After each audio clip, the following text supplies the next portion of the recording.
So, ayun nga guys, pupunta kami ng ATM machine kasi meron na kaming ATM, kung tawagin ay Visa card. So, ayan, nandito na kami sa Bank of Cyprus. So, may lidra siya. So, ayan, maglalagay kami ng laman ng ATM kasi walang laman yung ATM namin. So, sabi sa akin ganito lang daw maglagay ng laman. So, maglalagay ako ng 10 euro dyan para may laman naman yung ATM. Para masabing may magagamit. Kasi wala siyang laman talaga.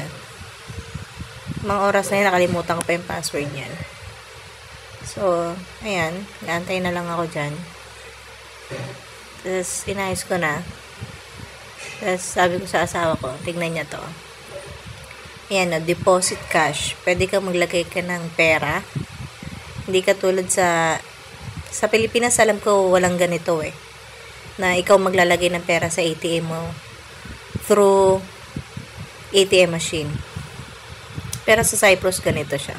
Yan, ihulog mo lang siya ng ganyan yung pera. Then mag-aantay ka lang ng ilang minuto, mapupunta na siya sa ATM mo. So magkakalaman na siya. Then ayan. Ayun na. May 10 euro na yung ATM ko. So, proceed lang. Pero yung kay Mark nalagyan ko na rin yan. Tag 10 euro kami. So, ayan na. Ganun lang siya kadali. Mabilis lang siya. Kaya, ayun na. Tapos na siya. So, ayun lang guys. Thank you.